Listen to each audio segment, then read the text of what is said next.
Las causas exactas del trágico accidente ferroviario de Ademuz se conocerán a su debido tiempo. Sin embargo, este suceso, junto al de Cataluña, las dudas persistentes sobre el estado de las vías y los límites de velocidad de quita y pon del AVE Madrid-Barcelona siguen alimentando la desconfianza de los ciudadanos. Una falta de transparencia que ha hecho saltar por los aires la frágil tregua política que el Partido Popular había intentado sostener. El ministro Óscar Puente está dando la cara, como le corresponde ante una catástrofe de esta magnitud, pero sigue sin aclarar por qué no atendió las reiteradas advertencias de los maquinistas desde hace meses. Es pronto para exigir responsabilidades políticas, pero lo que ya es inevitable es la profunda crisis de credibilidad, la del propio ministro y, por extensión, la del Gobierno. Aquí arranca Cuestión de Prioridades.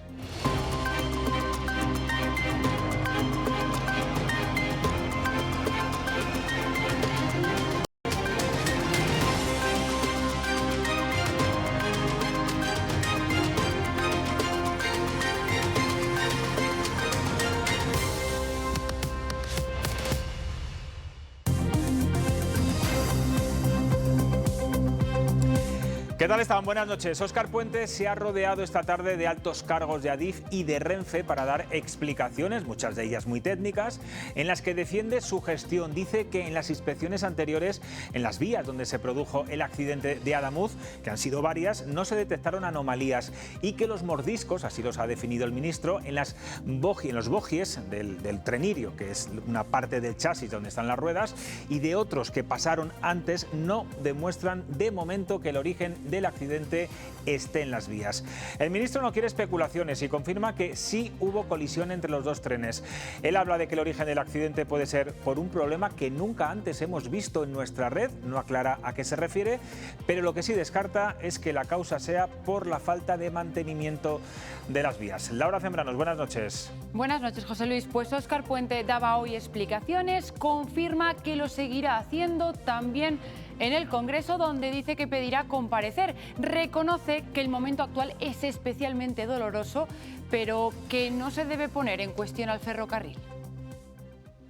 Respecto a si se invierte o no suficiente, puede ser un debate a abrir, ¿no? Y a reflexionar.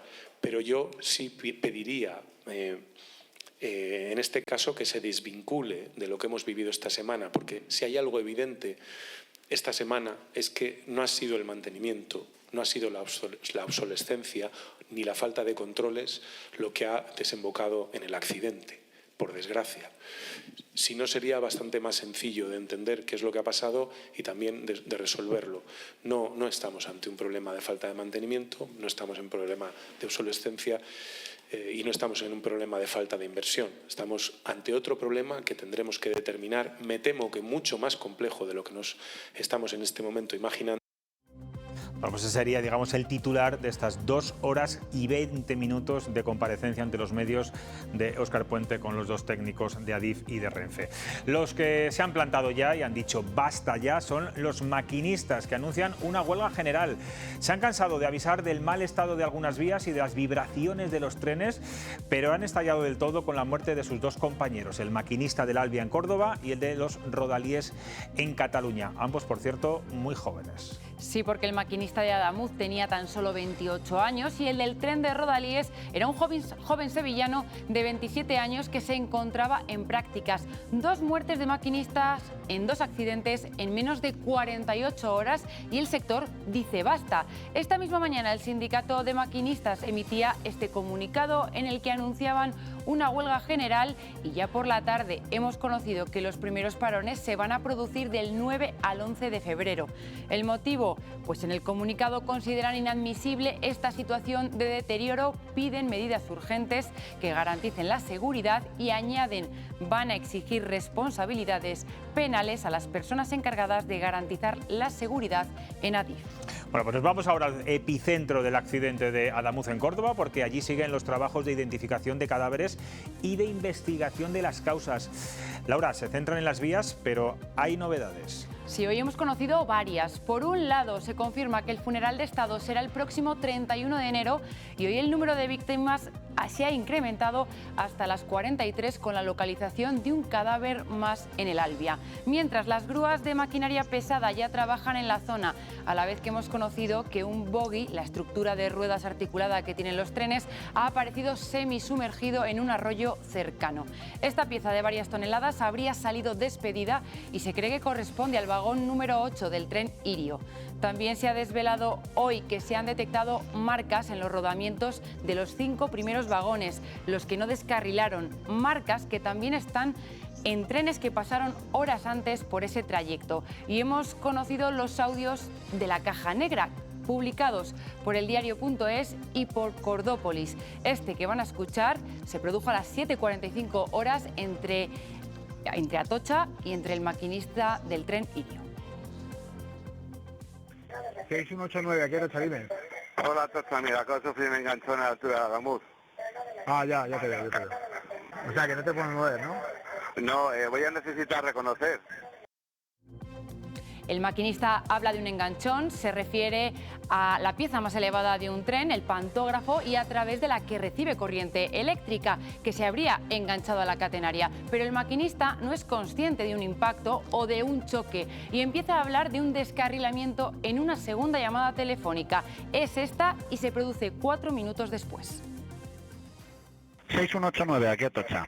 Hola, Atocha, 6189, mira, comunicarles que es un descarrilamiento, estoy invadiendo la vía contigua. Repito, descarrilamiento, estoy invadiendo la vía contigua. Vale, venga, recibido, pues gracias por avisar. El tráfico de más vías urgentemente, por favor. Sí, no hay ningún tren llegando. Y tengo incendio también, necesito abandonar la cabina porque tengo que verificar, ¿vale? Que tengo un coche enseñando. De forma paralela, a esa misma hora, a las 7:45, otro operador del puesto de mando de Atocha llama al otro tren accidentado, al Albia. Una conversación que hoy publica El País. Intenta contactar con el maquinista, que recordamos falleció en el choque. Al no conseguirlo, le coge el teléfono la interventora, que se encontraba vagones más atrás. Ella explica que tiene un golpe en la cabeza y sangre y que no sabe si va a poder llegar hasta el maquinista. Desde Atocha le preguntan que cómo ha quedado el tren, que cómo está, y ahí la llamada se corta. Bueno, pues otro punto caliente es el AVE entre Madrid y Barcelona, donde ayer, tras las quejas de los maquinistas, se decidió reducir la velocidad pasando de los 300 km por hora a los 160.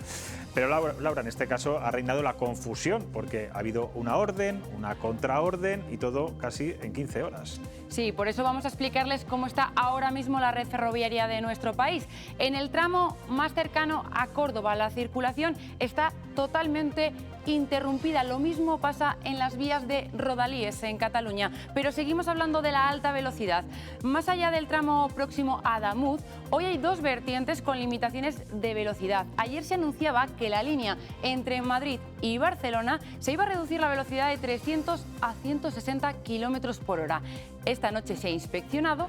A primera hora de la mañana se recuperaba hasta los 230 km por hora, era la velocidad pedida por los maquinistas en esta zona, pero tan solo unas horas después Adif volvía a rectificar y se fija en los 160 km por hora. Y no ha sido el único tramo. Esta misma tarde también se limita a esa velocidad, a 160 km por hora, este otro recorrido entre Madrid y Valencia. Y se trata de unas reducciones de velocidad que como consecuencia que se producen como consecuencia de las vías. Y ahora nos remontamos a agosto del año pasado. El sindicato de maquinistas ya emitió una queja en la que protestan por inestabilidades de rotura en algunos tramos y por la excesiva vibración de los trenes. En ese momento pedían reducir la velocidad máxima en varios puntos y también que se revisara el protocolo de mantenimiento. Ante esto, Óscar Puente, como ministro de Transportes, defendía la seguridad de la infraestructura. Y ya le digo que ese informe de auscultación de Adif lo que dice es que la línea está en perfectas condiciones para seguir transitando por ella a 300 por hora. No tiene usted rigor, pero lo peor de todo es que al hablar de seguridad incurre usted en la frivolidad y en la irresponsabilidad. Y 3 meses más tarde, en noviembre, el ministro hacía un anuncio: pretende aumentar la velocidad hasta alcanzar los 350 km por hora. Una idea que hoy mismo ha confirmado que no descarta. Nos fijamos el objetivo de 350. ¿Y por qué vamos a empezar por la Madrid-Barcelona? Bueno, lo primero decirles que Poniendo nuestra red a 350 por hora, nos convertiremos en el único país del mundo, junto con China, que tiene una red de alta velocidad a 350 por hora. Efectivamente, en esta rueda de prensa de esta misma tarde insistía en ese objetivo de llegar a los 350 kilómetros por hora. Bueno, y hoy ya podemos decir que la tregua política ha tocado a su fin. Después de tanta opacidad, sobre todo con la limitación de velocidad del AVE Madrid-Barcelona, los dos accidentes ferroviarios y el caso omiso a los maquinistas, el PP se ha plantado y pide explicaciones. Señala Puente, aunque no le exige de momento ningún tipo de responsabilidad política. De momento no, pero la cordialidad de estos días se ha acabado. La oposición cree que el ministro de Transportes está intentando esquivar los escándalos. El ministro desdeñó nuestras advertencias y vino a decir que no teníamos rigor. Nos acusó de ser frívolos y irresponsables. Ese ministro que decía que tenía bailando a la oposición. El control del relato ha sido la prioridad de este ministro y este gobierno para esquivar los escándalos y endosárselos al adversario sacando ventaja.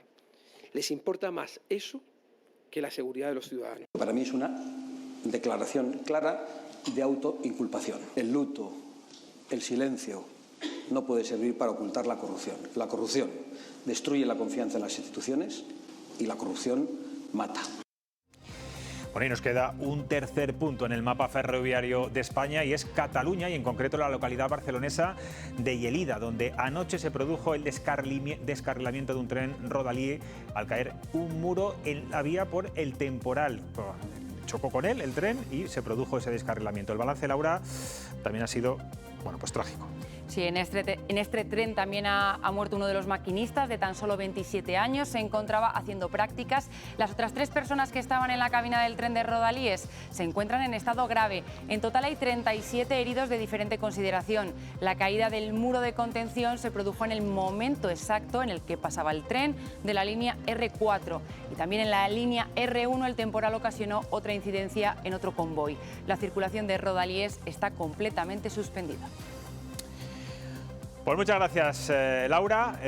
Vamos ahora a hablar bueno, pues con la parte más afectada de todo lo que está pasando en la red viaria de nuestro país. Me refiero a los usuarios y nos escucha Carlos Perfecto, presidente de la Asociación de Usuarios de Alta Velocidad de Castilla y León. Buenas noches. Hola, buenas noches. Carlos, después de bueno, todos estos trágicos sucesos que estamos conociendo en muy pocos días, ¿estáis notando que los usuarios del AVE tienen miedo o desconfianza de subir al tren? En algunos informativos hemos visto hoy vagones vacíos en algunos trayectos. Es normal, José Luis. Yo lo primero, con tu permiso, quería mandar en nombre de todos los usuarios de Castilla y León el pésame a todos los familiares de los fallecidos, tanto de Cataluña como de Ademuz, y el pronto deseo de que se recuperen los heridos cuanto antes y, por supuesto, la gratitud del ejemplo que ha dado el pueblo ayudando y seguramente salvando más de una vida con su acto. José Luis, es normal que después de un siniestro de este tipo la gente sienta miedo y rechazo y preocupación porque, bueno, lo mismo puede ser en Murcia que puede ser en cualquier otro sitio de España, ¿no? Pero yo creo que hay que lanzar un mensaje de sosiego y sobre todo de mucha tranquilidad, porque ahora mismo hay muchísima gente trabajando en la investigación y tenemos que seguir pensando que la infraestructura es una buena infraestructura, que hace una semana pensábamos que era una maravilla. Tenemos que seguir pensando, daros cuenta que hay muchísima gente, miles de personas, de trabajadores que, de Renfe y de Adif que nos ayudan, que controlan esa seguridad a la que ahora mismo estamos dudando sobre ella después de lo vivido, que nos ayudan a tener el tren en la estación, que nos ayudan a llegar a nuestros destinos. Y bueno, pues ahora mismo la parte humana es la que siente rechazo, como tú has dicho bien. Hay algunas imágenes de algunos informativos de totalmente vagones, coches vacíos. Y es normal, ¿vale? Pero hay que ser consecuente y hay que tener un poco de templanza y sobre todo muchísima confianza en que cuanto antes sepamos las causas de este siniestro, ya no solamente porque las familias de las víctimas son las que rápidamente necesitan saber qué es lo que ha pasado, sino para que si hay que tomar medidas, se tomen medidas y no vuelva a ocurrir, ¿vale? Los Pero bueno, es maquinistas, complicado. sí, Carlos, te decía, los maquinistas se han quejado varias veces de las condiciones Sí. de la vía y de las vibraciones en el caso del AVE Madrid-Barcelona, y entramos también como el de Adamuz, donde se produjo este terrible accidente. ¿Os consta que en Castilla y León se hayan detectado estos mismos problemas? No, mira, el otro día el sinistro fue el lunes. El martes yo te puedo decir que mi hijo cogió el tren para ir a Málaga y se quedaron 40 minutos por un problema técnico, ¿vale? De los que habitualmente estamos acostumbrados, 40 minutos en Segovia.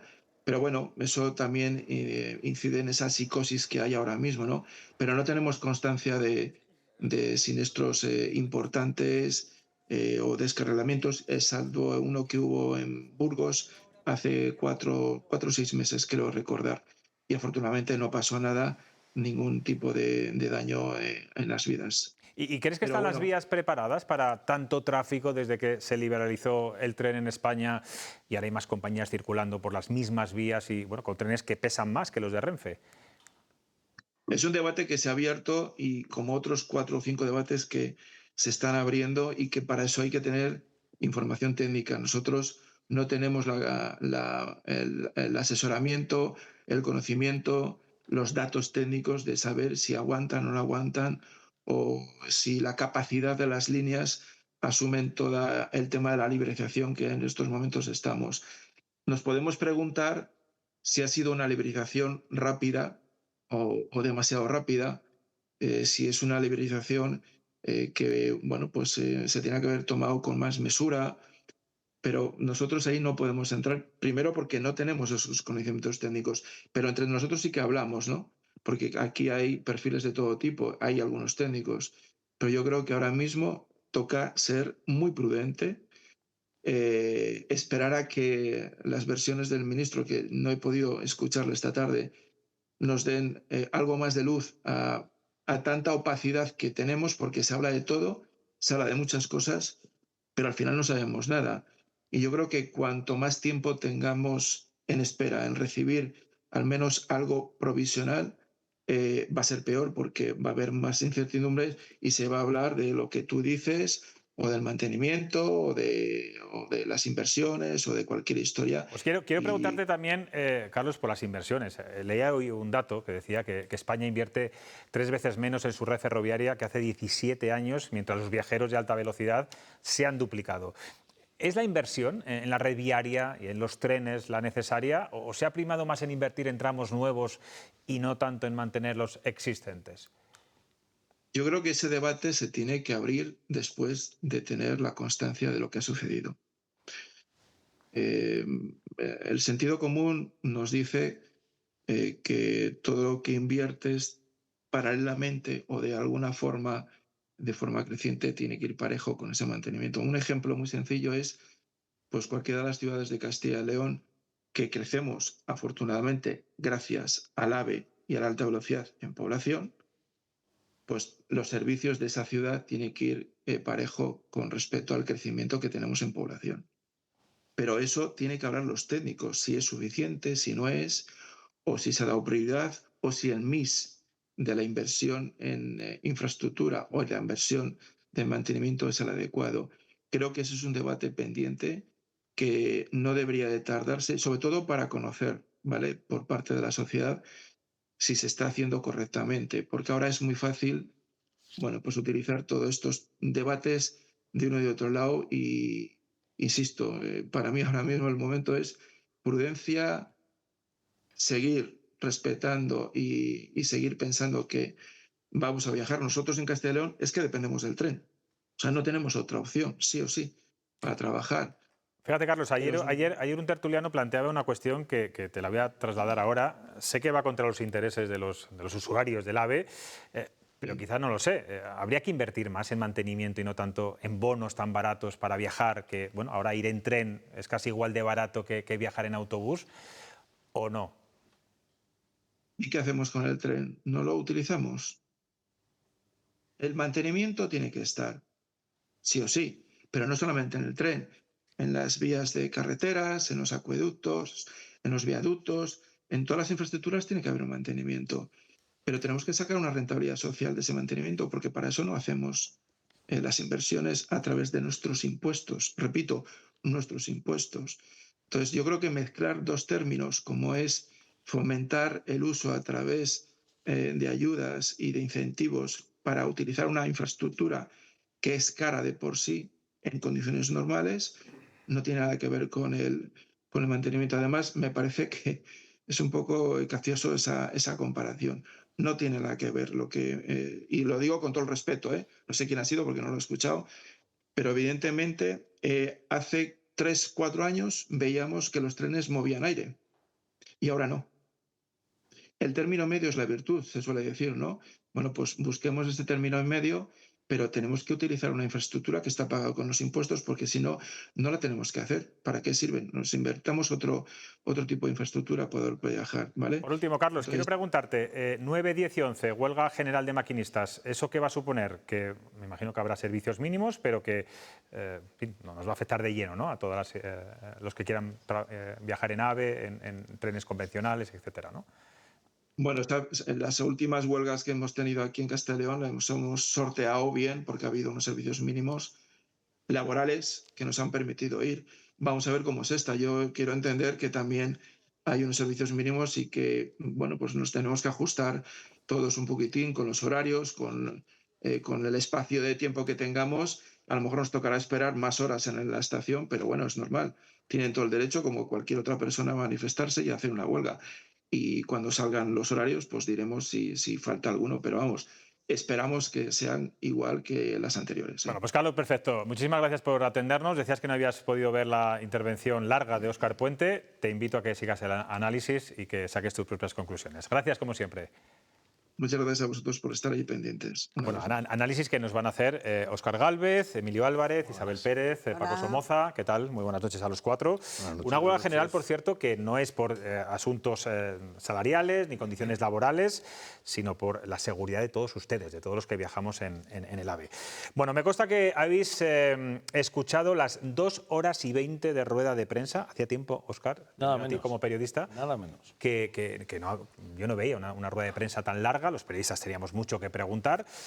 Yo no sé si os han convencido las explicaciones de Puente, de Adif, de Renfe. Óscar. Yo no sé si me han convencido o no. Lo que sí he visto un ministro que ha respondido a las preguntas de los periodistas con bastante calma, hasta donde podía responder porque sabía o conocía de algo, y a lo que no sabía pues no conocía. Pero es que la evidencia es que en 72 horas no se pueden saber muchísimas de las cosas que los periodistas preguntábamos. O sea, es que es imposible. Bueno, pero sí aclarar muchas dudas que todavía siguen existiendo. Dudas. Es que esas dudas van a seguir. O sea, la verdad del accidente, o sea, la información que a todos nos va a ir despejando las dudas, va a tardar mucho tiempo en salir a la luz. Entonces, quien quiera la verdad de verdad, vamos a tener que tener paciencia.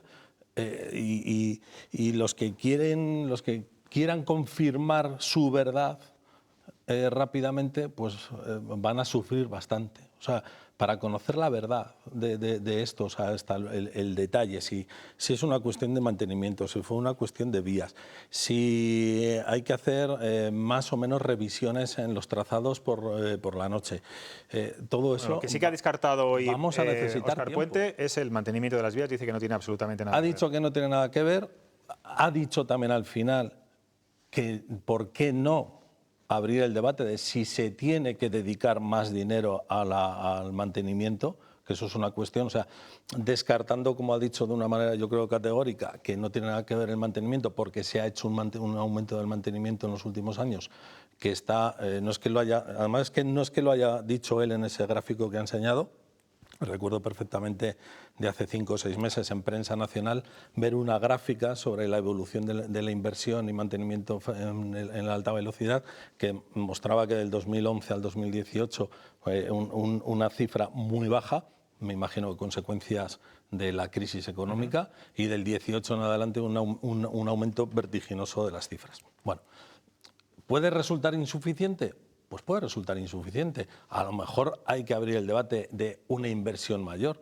O sea, Él desvincula accidente con mantenimiento, bueno, pues tendrá sus argumentos, sus razones para decirlo, pero eso no es incompatible con que quizá haya que seguir aumentando ese dinero. ¿Qué opináis? Isabel, Emilio, Paco. A ver, sin entrar en cuestiones técnicas, evidentemente. No solamente podemos. porque Óscar lo dice bien, son 3 horas, y segundo por el desconocimiento que tenemos todos en cuanto al planteamiento de la rueda de prensa.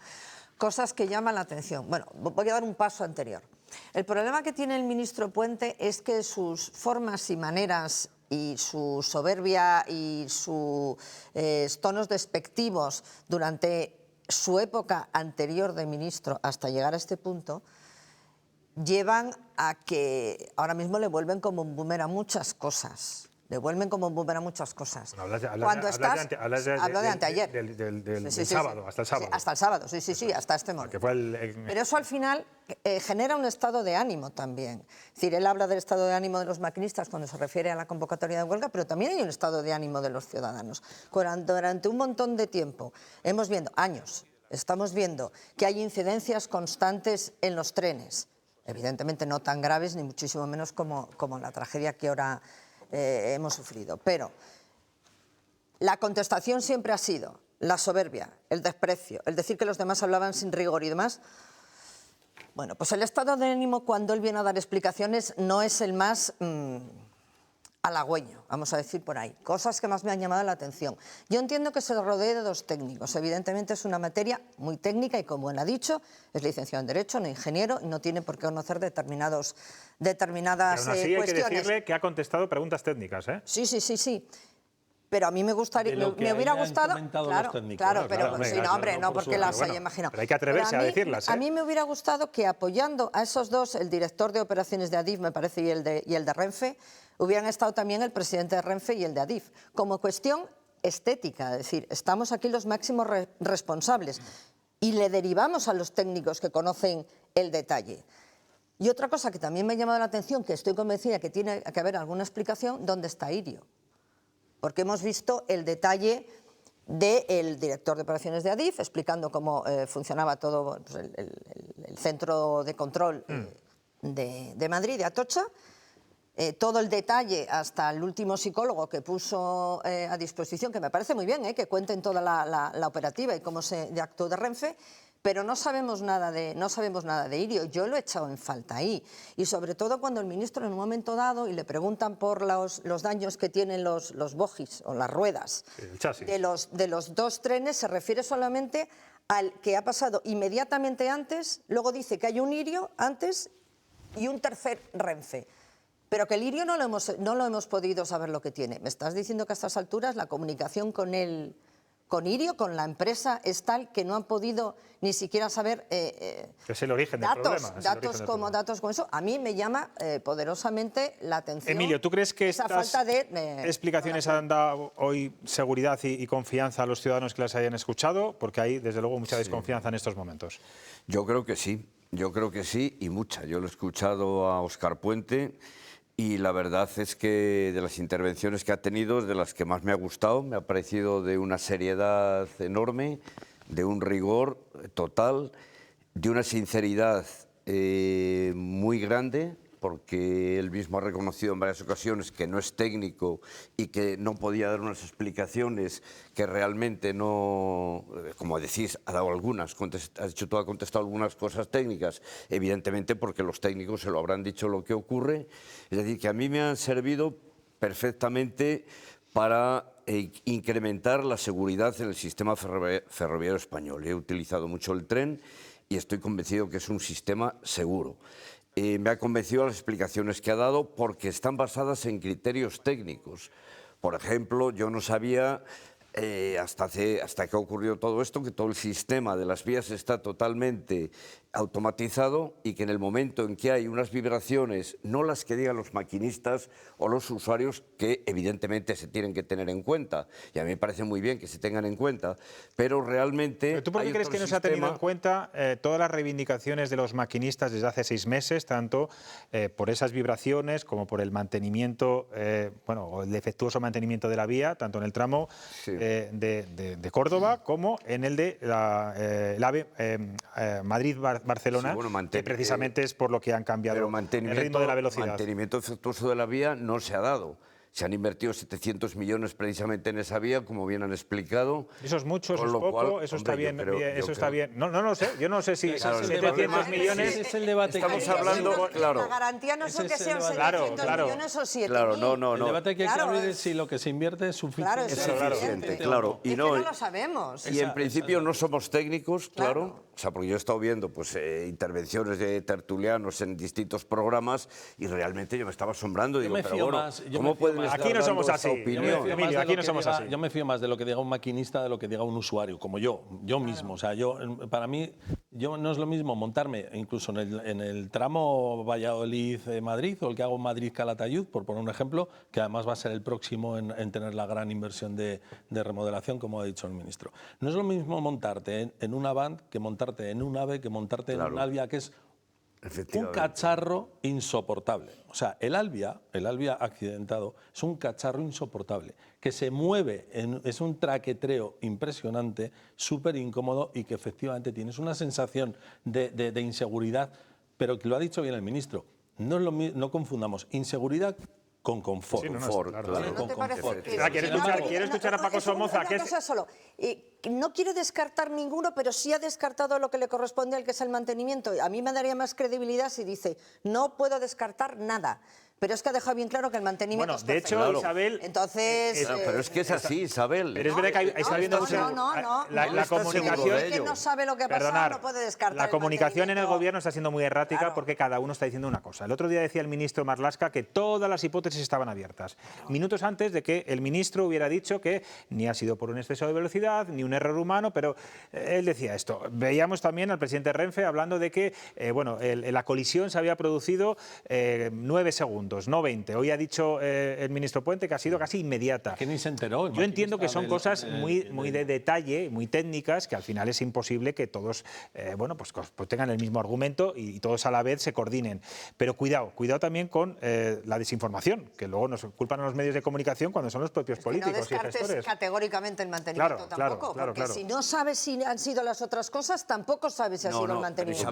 Isabel, perdona, pero es que tenemos que... Isabel, perdona, pero hay que distinguir mantenimiento de que haya podido haber un fallo a pesar del mantenimiento, porque se ha descartado también el factor humano. Emilio, y el presidente de la comisión... Cuando no sabemos lo que ha pasado y dice que es algo que es inexplicable, no se puede descartar.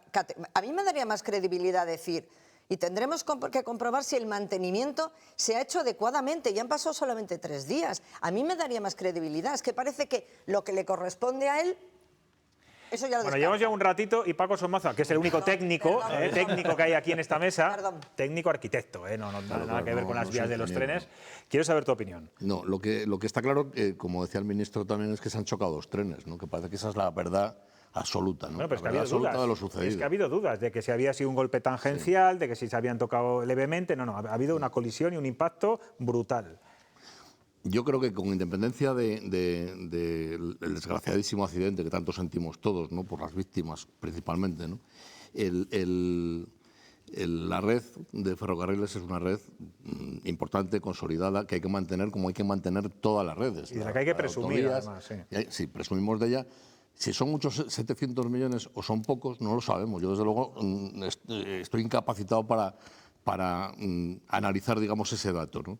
Lo que sí está claro es que el mantenimiento tiene que ser el que necesite la infraestructura. O sea, no podemos poner en riesgo de ninguna manera a los usuarios de un servicio, de una infraestructura tan potente, ¿no? y con tanto nivel de ocupación, ¿no? De funcionamiento.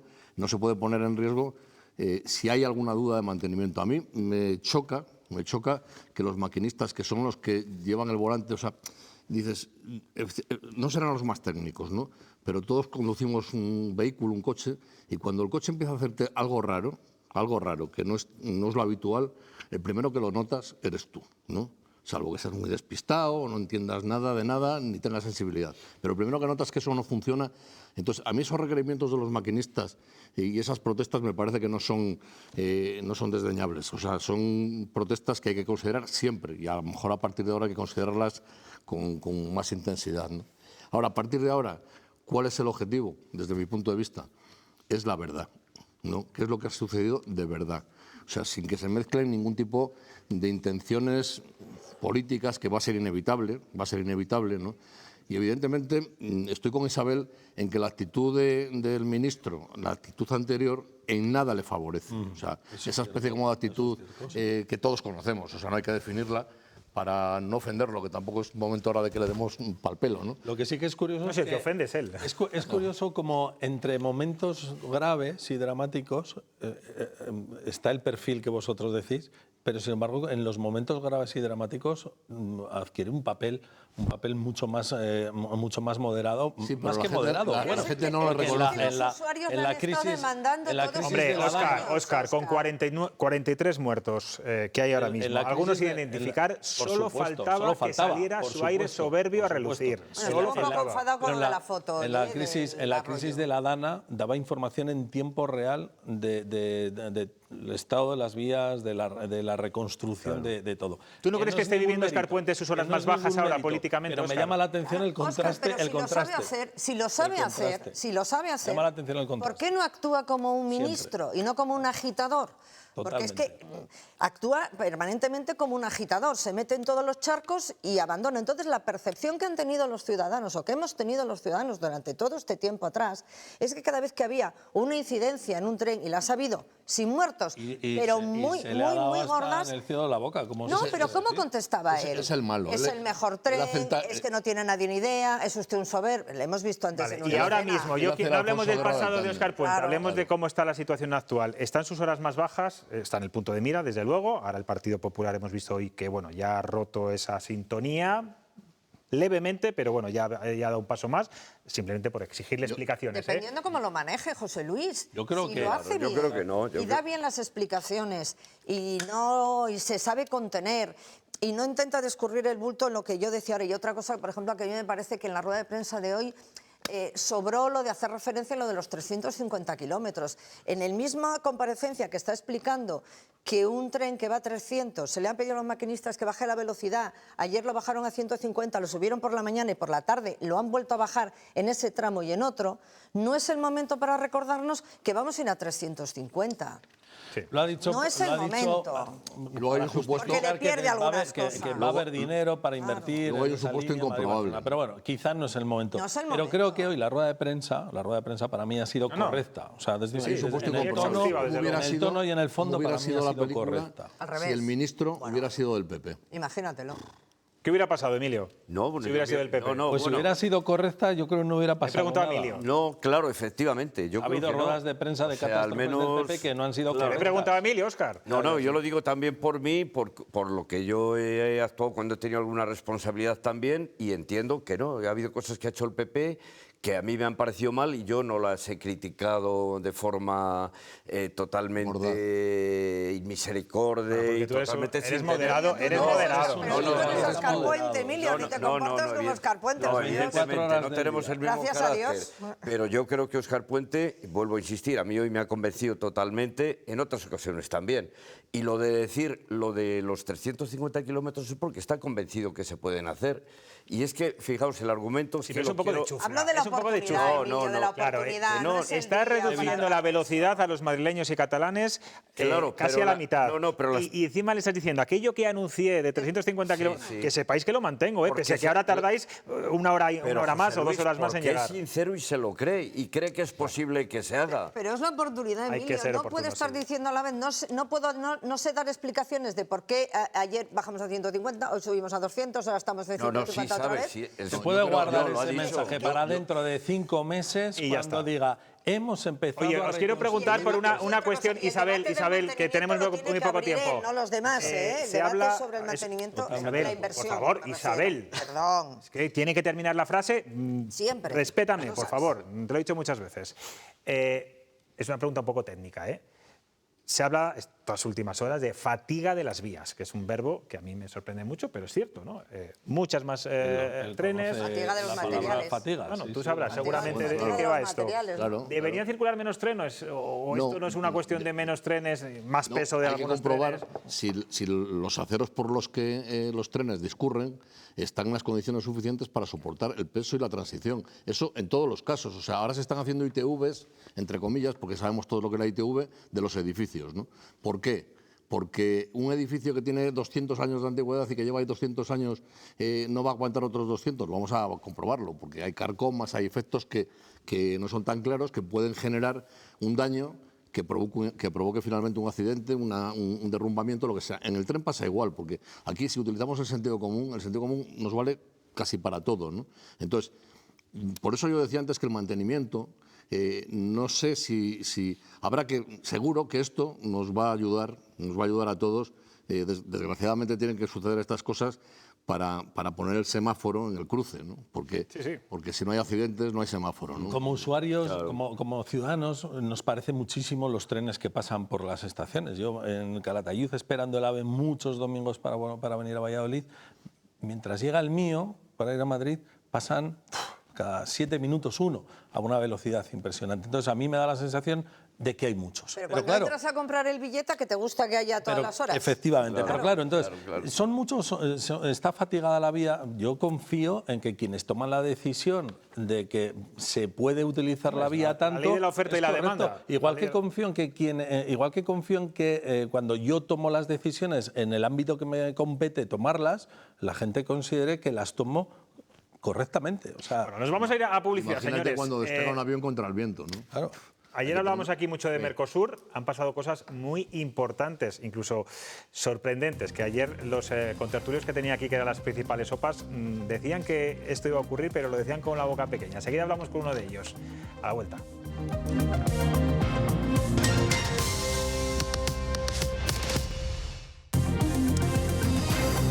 Bueno, noticia importante para el campo de Castilla y León y no tanto para otros sectores como la automoción. La Eurocámara ha tumbado el pacto de Mercosur con la Unión Europea firmado este sábado en Paraguay y en el que se llevaba trabajando casi 20 años. Lo envía a la Corte Europea de Justicia, que puede tardar hasta 2 años en tomar una decisión. Un respiro para agricultores y ganaderos que llevan meses manifestándose en muchas ciudades temerosos de que los productos de los países sudamericanos compitieran en precio con los españoles y entraran también en Europa sin los controles de calidad que aquí se exigen.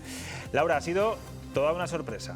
Sí, la votación ha estado muy ajustada. La Eurocámara, con 334 votos a favor, 324 en contra y 11 abstenciones, decide enviar al Tribunal de Justicia Europeo el acuerdo para su estudio, un análisis que podría retrasar su entrada en vigor hasta en 2 años. Los agricultores de momento celebran esta paralización, mientras que el portavoz de Comercio mostraba hoy su rechazo.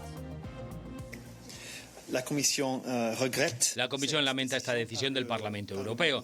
Las preguntas planteadas en esta moción no están justificadas, ya que la Comisión ya ha abordado estos temas en profundidad con el Parlamento Europeo. Además, no son preguntas nuevas, se han abordado ya en acuerdos comerciales anteriores, en particular con Chile. Y Trump acudía hoy al foro de Davos y ante los líderes europeos continúa hablando de Groenlandia. Descarta actuar por la fuerza en este territorio y lanza un mensaje a Europa. Dice que no avanza en la dirección correcta. Amo a Europa y quiero que a Europa le vaya bien, pero no está avanzando en la dirección correcta, porque en las últimas décadas se convirtió en una creencia generalizada en Washington y en las capitales europeas que la única forma de hacer crecer una economía occidental moderna era mediante un gasto público cada vez mayor, una migración masiva sin control y unas importaciones extranjeras infinitas. Bueno, como saben, uno de los principales argumentos para este pacto entre Mercosur y la Unión Europea era hacer frente a los aranceles de Donald Trump. Bueno, vamos a ponerle un toque de humor a todo esto y quién mejor que Chema Nieto para hacerlo. Vean.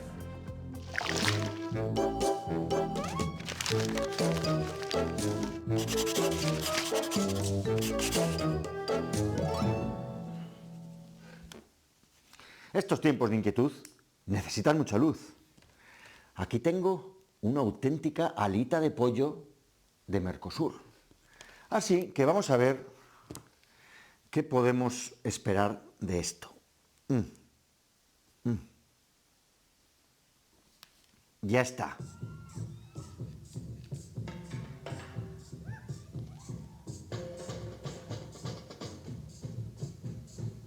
Claro, es que no podemos competir con esto. Más luz en cada rincón de Castilla y de León. Pues te equivocas, Chema. Hemos competido y hemos ganado. De momento, Unión Europea 1, Mercosur 0. Bueno, ayer, lo recordarán, hicimos un programa especial sobre el acuerdo de Mercosur, donde estuvieron los líderes de las principales organizaciones agrarias y las cooperativas de Castilla y León. Uno de ellos fue el presidente de Asaja, Donaciano Dujo, con el que vamos a hablar. Buenas noches. Muy buenas noches. Bueno, ayer te preguntaba si no eras demasiado ingenuo. Recuerdo que te dije pensar en que lo que hoy ha ocurrido fuera a ocurrir en el Parlamento de Estrasburgo y me dijiste que no, que lo tenías muy claro que esto iba a pasar. Y así ha sido. Bueno, esto es un gol y es un buen resultado, una buenísima noticia para el campo. Bueno, pero ayer también te dije que no estaba todo perdido y hoy te tengo que decir que no está todo ganado. Lo que nos permite este acuerdo del Parlamento Europeo, primero, es tener tiempo para seguir convenciendo y presionando a las instituciones, tanto de los gobiernos como europeas, para que este acuerdo, tal como está redactado, no se lleve a cabo. Entonces, en este proceso, lo que va a hacer el Tribunal Superior de Justicia es ver la legalidad del acuerdo. Por supuesto, si no fuese legal, lo tendríamos ganado. Pero si el Parlamento, en lo que es el tribunal, dice que es legal, luego nos toca volver a presionar a la institución, principalmente al Parlamento, para que no le ratifique. Por eso ayer te decía, no está todo perdido, hoy te digo, no está todo ganado. Hay que seguir peleando y luchando. Y lo mismo que estoy convencido, que las manifestaciones de todas las organizaciones agrarias europeas unidas del 18 de diciembre en Bruselas y del 20 de enero en Estrasburgo han sido decisivas, hay que seguir con la unidad de todo el sector europeo para decir no a Mercosur en las condiciones que la Comisión lo ha aprobado. Bueno, está claro que las movilizaciones y las tractoradas de todos estos lugares durante muchos días en muchas capitales de Europa, bueno, pues han surtido efecto, al menos los europarlamentarios, los eurodiputados os han escuchado, pero ¿qué vais a hacer ahora en concreto? ¿Qué se puede hacer? ¿Vais a seguir sacando los tractores a la calle? ¿Va a haber otro tipo de movilizaciones, otro tipo de frentes para mantener la tensión y que esto no se olvide? Por supuesto, vamos a seguir en la misma línea. No solo a Castilla y León le preocupaba Mercosur, llevamos diciendo que la rentabilidad de nuestras explotaciones está por los suelos, principalmente en el cultivo de los cereales, porque con una buena cosecha, debido a los altísimos costes de producción y a los bajos precios, no le estamos sacando rentabilidad. Tenemos la amenaza de la próxima PAC 28-34 con una reducción del 22% del presupuesto. Tenemos la incertidumbre de todas las enfermedades sanitarias que nos están amenazando a nuestro alrededor y que afortunadamente nos están tocando poco algunas enfermedades y otras nada. Y por lo tanto, esos temas son de actualidad. Y, vuelvo a decir, el acuerdo de Mercosur, Alemania como motor industrial está empeñado, la señora von der Leyen está empeñado y tenemos que seguir trabajando para que nunca en estas condiciones sea una realidad. Y lo vamos a hacer estas 4 o 5 cuestiones. En la Consejería de Agricultura, en el Ministerio de Agricultura, ante la Unión Europea, en el Parlamento, en la Comisión, tanto en las reuniones, en los temas que hay de presión, como en la calle. Hay que seguir con las manifestaciones programadas para final de este mes, porque motivos hay, y seguiremos avanzando positivamente o dando pasos mes a mes, viendo los acontecimientos. Desde luego, por trabajo de las organizaciones de Asaja, no va a quedar en defender al campo de Castilla y León y el decir no a Mercosur hoy, y dentro de año y medio hay que volver a la pelea con ese tema. Hablabas, Donaciano, del ministro de Agricultura. Vienes, de hecho, por eso te hemos pillado ahí en el coche, estás a mitad de viaje entre Madrid y tu pueblo palentino. No sé, que te has reunido con el ministro Planas, él era convencido de que este acuerdo era bueno. No sé qué te ha dicho hoy. Pues mira, la mejor prueba de que el ministro Planas no estaba satisfecho de lo ocurrido hoy en el Parlamento es que siempre cuando hay Consejo Agrario Nacional convoca a los medios de comunicación nada más acabar para dar las conclusiones o su parecer. Hoy no ha convocado a los medios de comunicación y se ha limitado a contarnos la reunión que hubo de jefes de cumbre de ministros de Agricultura del pasado 7 de enero, cosa que ya sabíamos todos, porque así se había entendido en las actas de la propia reunión, en los teletipos de las medios de comunicación, y no ha explicado nada que no tuviésemos conocimiento ni postura alguna que el Ministerio vaya a hacer en defensa de la agricultura.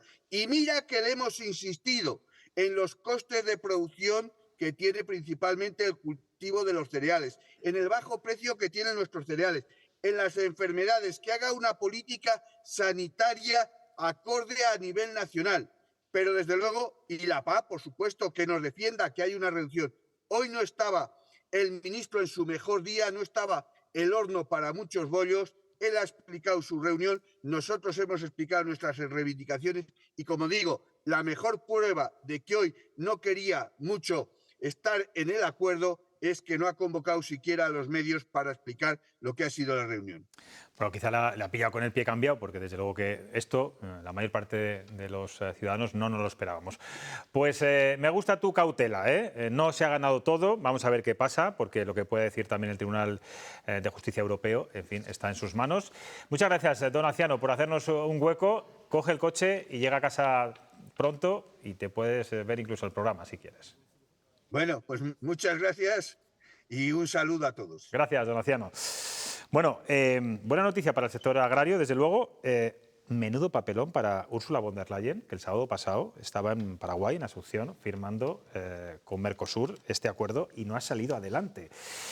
Yo no sé si esto debilita la imagen de la Unión Europea, vuelve a fortalecer otra vez a Donald Trump, que es el que sale ganando con todo esto. Es que la foto es un poco engañosa. Es decir, un acuerdo que necesita de la ratificación del Parlamento, yo creo que ir a firmarlo allí con tanta laraca como dándolo por sentado y que ya estaba todo hecho, sí, obviando esa necesidad, esa obligación de que el Parlamento Europeo lo apoye, pues me parece que, por una parte, vendieron la piel del oso antes de cazarlo. Y por otra parte, dice ya don Aciano, y creo que tiene razón, han comprado tiempo. Y cuando habla de comprar tiempo, y también lo ha dicho, para tratar de convencer que se incluyan las modificaciones que exigen. En ningún momento está en contra, ni ha dicho que esté en contra del acuerdo de Mercosur per se, sino de modificar alguna de las cuestiones que vienen dentro. Son 31 países, cada uno con sus intereses. Evidentemente, a Alemania le importan muy poco los tomates, pero a nosotros nos tiene que importar la soberanía alimentaria. Bueno, pero es verdad, claro, que esto tiene una doble vertiente y otra. Se puede ver desde muchas perspectivas. Esto beneficia mucho al campo,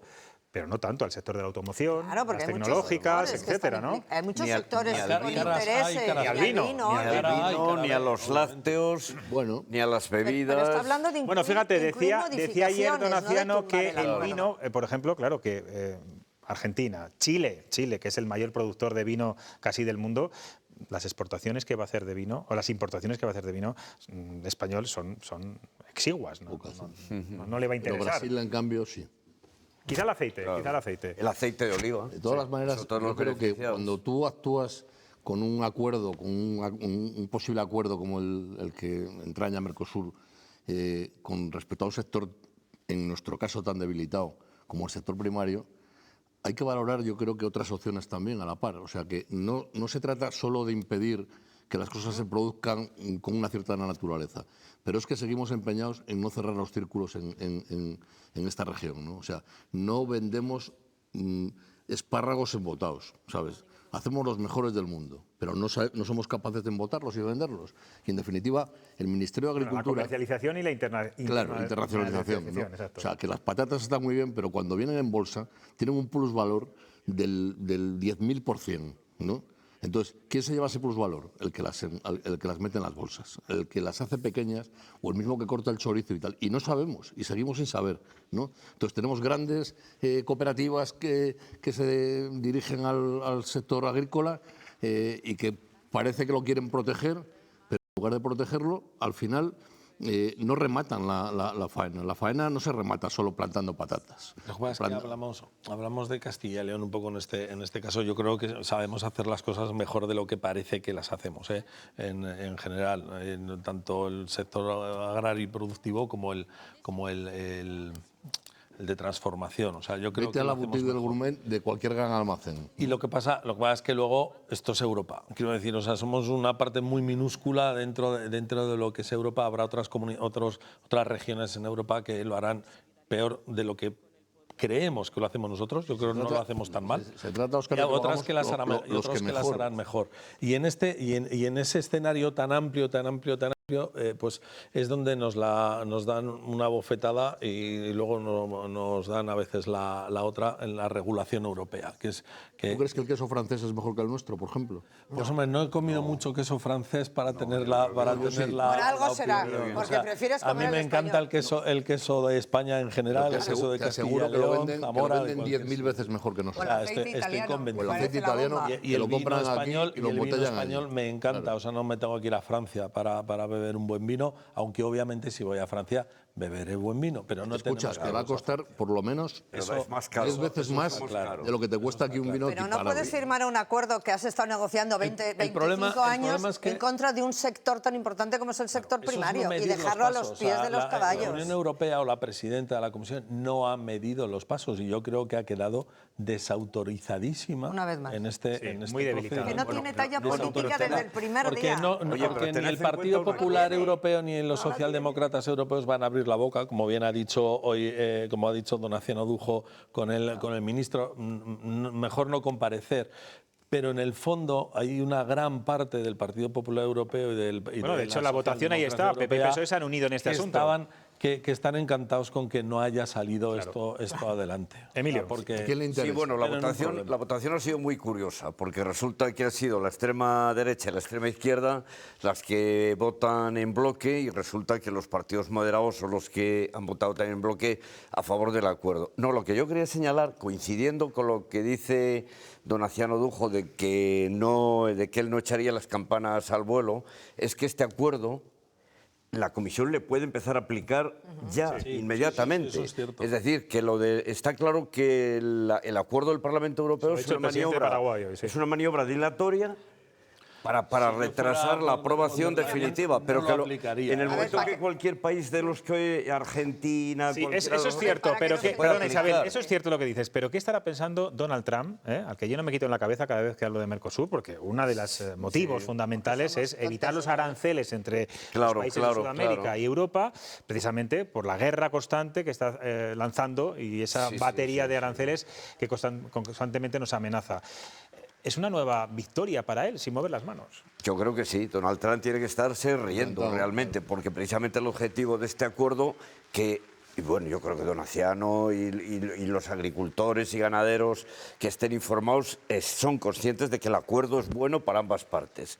Lo que ocurre es que es verdad que quizás es desequilibrado y que realmente había que haber matizado un poco más, y eso nosotros que formamos parte del sector agrícola y ganadero, por vivir donde vivimos, pues lo vamos a defender y queremos defenderlo más. Que haya esas mejoras que ellos están pidiendo. Hombre, que se compita en igualdad de condiciones. Claro. Eso es importante. Pero el acuerdo en sí generalmente es bueno. Si te traes una carne que no reúne las condiciones sanitarias que tanto limitan la producción del vacuno, por ejemplo, en Castilla y León, en España, en Italia.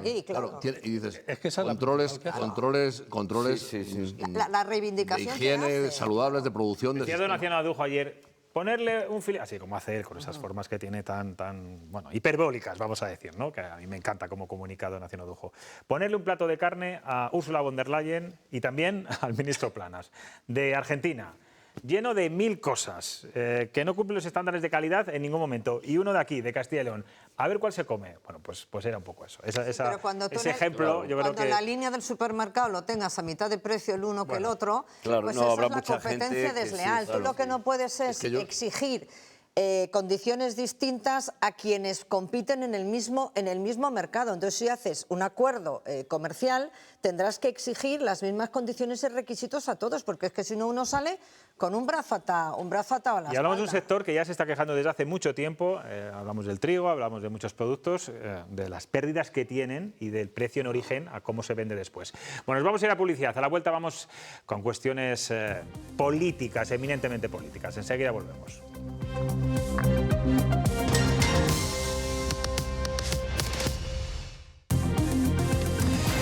Bueno, como saben, estamos a menos de 2 meses para ir a votar en Castilla y León y por eso tenemos que fijarnos mucho en lo que ocurre en Extremadura y posteriormente en Aragón para ver quién conforma el gobierno y qué pactos cristalizan en estos territorios. De momento, Vox ha roto con el PP en Extremadura y la relación entre Abascal y María Guardiola pasa por momentos bastante difíciles. Por eso hoy les hemos preguntado en nuestras redes sociales si tras la ruptura de Vox con el PP en esta comunidad, cree que Abascal quiere entrar o no en los gobiernos. Y bueno, pues empate absoluto. Un 50% cree que sí, que quiere formar parte de estos ejecutivos autonómicos y el resto, en el mismo porcentaje, bueno, pues que se está más cómodo en la oposición. Vamos a ver qué opináis vosotros. ¿Qué hubierais votado? Paco. Yo creo que no quiere. No quiere porque tiene encima el ejemplo de Podemos, por el otro lado, que cuando quisieron han durado lo que el agua en un cesto. Es decir, Abascal no es tonto, o sea, no es tonto. Podrás estar o no de acuerdo con lo que él piensa y cómo lo cuenta, pero... Porque esto no lo decide el candidato de Vox en Extremadura, ¿no? Lo decide Abascal. Hombre, claro, eso es evidente. Eso pasa en todos los partidos. Lo estoy diciendo de forma irónica, no me habéis pillado la ironía. Me he puesto muy serio, quizá. En Vox lo decide más que en otros partidos. Sí. Yo creo que no quiere, que lo más cómodo, es comodísimo estar en la oposición. ¿Y así hasta cuándo se puede estar? ¿Hasta las generales para...? Bueno, no lo sé, hasta que las encuestas lo coloquen en la situación que él prefiera, y si no lo colocan nunca, tiene más posibilidades de ir recogiendo votos de un lado y de otro, porque ahora parece que está recogiendo votos de la izquierda, incluso de la izquierda extrema y del PSOE también, ¿no? Según dicen las encuestas y los analistas de... ¿Y si no entra en los gobiernos no le va a restar votos? Si no entran en los gobiernos después de tener un buen resultado... Yo creo que no, yo creo que cuando le resta votos es cuando entra en el gobierno. Yo creo que no, porque al fin y al cabo vamos a ponernos en el caso de Castilla y León, por poner el ejemplo más cercano, que es lo que nos tocó vivir hace 4 años y lo que nos va a tocar vivir dentro de unos meses. La subida de Vox parece que las encuestas marcan una subida de Vox, que creo que viene muy derivada de la salida del propio gobierno. O sea, pueden decir que sí con la boca pequeña, quiero entrar en el gobierno, pero en el fondo no, porque la realidad indica que allá donde sean saliendo del gobierno, que fueron en todas las comunidades, empezaron a subir a las encuestas cuando estaban precisamente de bajada. O sea, estratégicamente, la decisión de salir del gobierno no es porque estuvieran en desacuerdo en Castilla y León con Alfonso Fernández de Mañueco, no, era porque les estaba castigando. Ni porque 22 menores no acompañados vinieran a Castilla y León, que eran 22, no había más.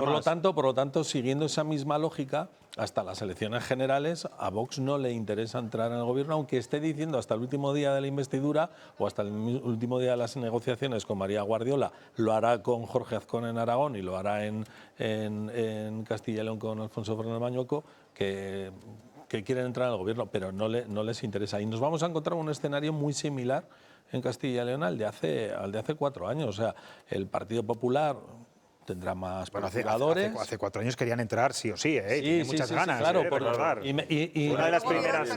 Lo que pasaba, y les honra. Y yo creo que honra a un partido que le da que está, entre comillas, condenado a dar un soporte parlamentario a un partido, en este caso el Partido Popular, más o menos de una misma parte ideológica, aunque las diferencias obviamente son abismales, le honra ese interés en entrar al gobierno. Lo que es que luego se dieron cuenta de que no lo rentabilizaban. Entonces, vamos a tener un resultado dentro de mes y medio en el que el Partido Popular va a subir un poco y el Vox pues va a subir también su parte correspondiente y vamos a estar exactamente en el mismo escenario que hace 4 años. Y ahí, si a Vox no le sirvió estar en el gobierno en el 2022 hasta el 2024, no le va a servir estar en el gobierno a partir de... Claro, pero yo os pregunto, qué difícil, Emilio, tiene que ser, porque Santiago Abascal lo dijo hace unos días a OK Diario, que sí quieren entrar en los gobiernos, lo dijo clarísimamente. ¿qué estrategia va a utilizar para no entrar? Es verdad que ahora mismo está, no sé, pedir cosas impensables, exigir cosas que sabe que el PP nunca va a poder asumir. Tendrá que jugar a eso, porque si no... Lo tiene muy fácil. O sea, Abascal, no sé si le habéis oído alguna declaración programática o algún planteamiento político que haya hecho de lo que quiere que hacer. No ha dicho nada. Nada. Es un partido, Vox está subiendo como la espuma entre gente joven, sobre todo, y realmente es que no han propuesto nada. Entonces la estrategia de él es muy clara. Está explotando el descontento que hay tanto en un partido como en otro, y por eso no le renta el apoyar, el entrar a formar parte ahora de un gobierno del PP, y lo va a vender de una forma maravillosa. ¿Por qué no entro? Lo mismo porque no hacen lo que yo les pido, que es acabar con la inmigración, que es acabar con la vivienda cara, que es tal... O sea, han dado un paso más, Emilio. Quieren su mini gobierno dentro del gobierno. Es decir, no están planteando, ellos quieren entrar en el gobierno, pero no en un gobierno de coalición, en el que luego se tomen las decisiones pues en un consejo de gobierno de forma quieren solidaria. marcar las políticas del gobierno desde fuera. Quieren entrar en un gobierno diciendo que quieren su consejería, X, la que sea, que lo decidan con mi ellos, presupuesto. Y en mi consejería y en mi presupuesto no se mete nadie. Eso no es un gobierno de coalición. No, eso ya ocurría. Entonces, cuando tú estás pidiendo, claro, pero pero lo quieren marcar mucho más. Entonces, cuando tú estás exigiendo eso, el presidente, o presidenta en este caso, María Guardiola, no lo puede aceptar. Y entonces es muy fácil. No me quieren dejar hacer y no me quieren llevar adelante mis políticas, con lo cual no puedo entrar en un gobierno. Claro, si quisieran gobernar, no se hubieran ido nunca. Pues yo, Paco, no entiendo que haya partidos que no sean de gobierno. No lo entiendo. Y yo. Ahora, yo tampoco. Yo tampoco. Yo tampoco lo entiendo. A mí me parece fatal. Pero el desgobierno se produce en todas las... El desgobierno, digamos, como una opción o como una decisión. O sea, ¿por qué? Pregunta ingenua que ya he anunciado. ¿Por qué no le deja gobernar al PP cuando tiene una mayoría el PSOE o al revés? Claro. ¿Por qué no? O sea, están alimentando a la bestia. O sea, a los dos extremos. Claro, a los dos extremos. O sea, y no sé por qué es. O sea, yo todavía no entiendo la razón por la cual gente que tiene una proximidad, por lo menos en la convivencia social, ¿no? Y que representan a los dos partidos más importantes que tiene España y que han sido protagonistas de la transición y tal, nunca cede uno en favor del otro para tratar de consolidar lo que todos queremos consolidar, que es la tranquilidad, el progreso, etcétera, ¿no? Bueno, ha habido dirigentes socialistas muy importantes, entre ellos Óscar Puente, que en su día lo dijo, que lo apoyó. Lo dijo un rato muy corto, lo dijo media tarde. El alcalde de León sigue insistiendo que antes de que Vox entre en el gobierno, el PSOE debería permitir que el Partido Popular, si gana las elecciones... Pero dice Paco, hay que buscar que se junte el centro y lo moderado. Ha dicho que él se compromete a que gobierne el partido... La lista más votada. La lista más votada, teniendo en cuenta que la mayoría de las encuestas le dan que no va a ser el partido más votado. Aún así, ha mantenido ese planteamiento. Ahora, ¿qué ocurre después? Pues lógicamente los partidos, tanto el PP como el PSOE, prefieren gobernar apoyados por los que son más afines ideológicamente a ellos, y es donde se produce la disfunción. Hay otros afines por el centro. También. ¿Es más afín Podemos al PSOE que el PP? Tienes que buscar la afinidad por el centro y lo moderado. Yo creo que no. Yo creo que no. Yo creo que sí, Pero y lo que dice Emilio de la lista más votada, yo soy muy escéptica. Fíjate, déjame que te ponga otro ejemplo. A todos. ¿Es más afín Podemos al Partido Socialista que el Partido Popular? Yo creo que sí. Sí. Yo creo que sí. Lo que pasa es que Podemos tienen una postura totalmente maximalista y están empeñados en que hay que hacer las cosas o todo o nada. Hay que tomar el cielo a la sala. Pues con eso no se puede. No, pero ya ha habido un momento en que renunciaron a eso y empezaron y formaron parte también de apoyando al gobierno, pero claro, después se han echado otra vez al monte y vuelven otra vez. Yo fíjate, creo que Partido Popular y Partido Socialista se entienden en muchas cosas, que hay un voto de centro además, en el que hay muchas políticas sociales, económicas que se entenderían perfectamente. El problema es que ahora mismo hay una polarización y tomando que no les interesa a ninguno de los dos. Entre PP y PSOE es precisamente lo que le da la gasolina a Pascal en el recurso PP y PSOE, eso es prácticamente lo mismo. Y yo pienso, por ejemplo, tanto en el caso de Castilla y León como en Aragón en el futuro, serán las próximas, es un pensamiento mío. Yo creo que Mañueco prefiere negociar la abstención con Vox a que el PSOE se la dé gratis. porque alimenta de cara a las generales el discurso de Abascal de que PP prefiere gobernar, las pinzas, prefiere ser presidente con la abstención del PSOE que con la Unión. Por mucha buena intención que tuviera Carlos Martínez ¿Sabes? de darle la abstención gratis, no No le va a van a ocurrir. dejar en Ferraz, No porque va- tiene no va a las ocurrir. generales. Entonces, No va a ocurrir. es decir, una cosa es lo que uno individualmente le gustaría, y voy a lo de las listas más votadas, que todos lo dicen, pero luego cuando quedan los segundos y pueden sumar con otros, me da igual el partido al que nos refiramos, suman con los otros y se olvidan de lo de la lista más votada, con lo cual eso ya es como la hipocresía, la hipocresía total. Y luego, a ver, Vox lo que aspira es a lo que aspiró Podemos en su día, a hacer el sorpaso al PSOE. Bueno, oye, de ilusiones cada uno puede vivir, te voy a decir, el mundo está libre de sus pensamientos, pero ¿qué le pasó? Que al final entró en el gobierno y se hundió. Y ahora las encuestas le dan, ¿qué? 2, 3, 4 diputados. Yo creo que hay socios que, tendrían que estar un poco lejos, ¿no?, de los grandes partidos. Vamos a hablar de los partidos constitucionalistas, PP, PSOE.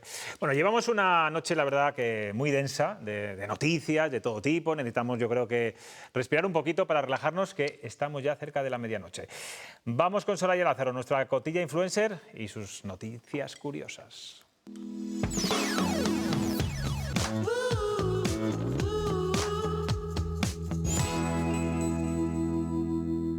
Muy buenas noches, José Luis.